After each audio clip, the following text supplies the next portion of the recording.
Cette émission vous est présentée par Honda, La Capitale Assurance Générale et Yamaha.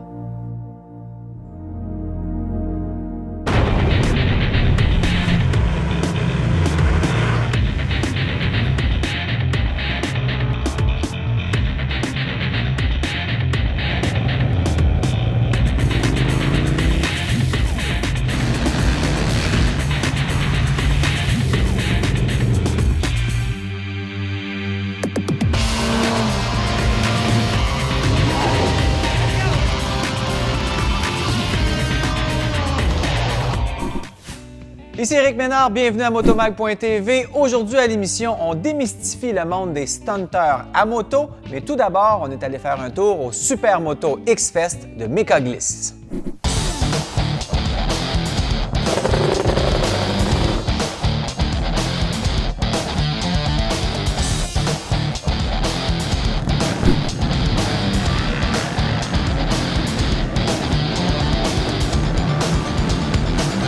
Quand on vient faire son tour au Supermoto X-Fest, on rencontre des passionnés de supermoteurs comme François Cominardi de l'Association Supermoto Québec.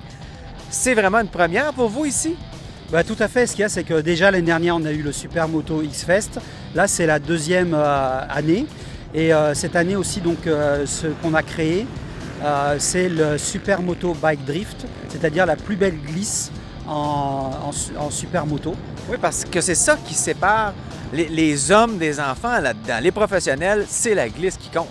Voilà, exactement. Et c'est ce qui fait vraiment tout le plaisir du supermotard. Et le spectacle. Et le spectacle, c'est cette glisse.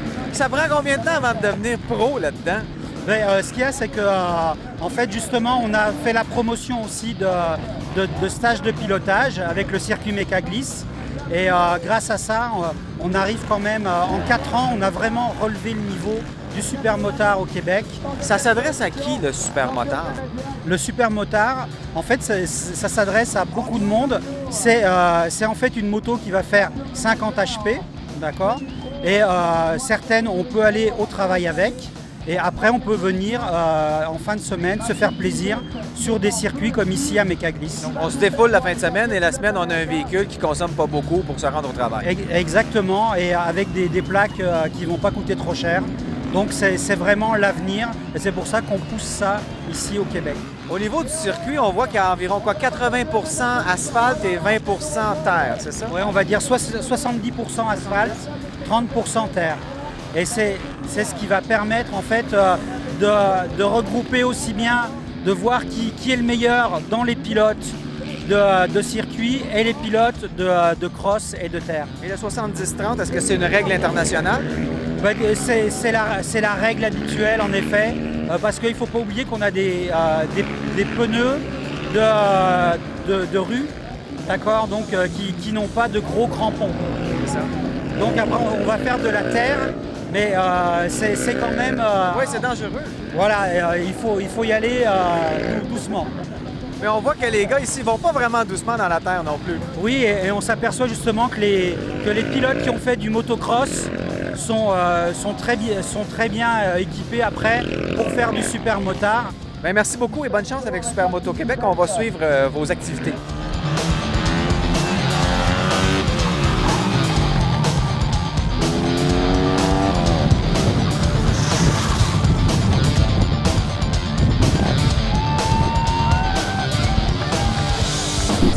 C'est tout pour Motomag aujourd'hui. J'espère que l'émission vous en a fait découvrir un peu plus sur le monde passionnant de la moto. Si vous êtes motocycliste, c'est le début de saison. Si vous avez envie de faire de la vitesse ou encore des acrobaties, assurez-vous donc de le faire dans un environnement contrôlé et sécuritaire.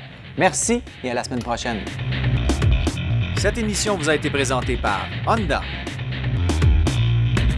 La Capitale Assurance Générale et Yamaha. Pour plus d'informations sur les sujets présentés au cours de l'émission, consultez les sites web suivants ou encore rendez-vous sur motomag.tv.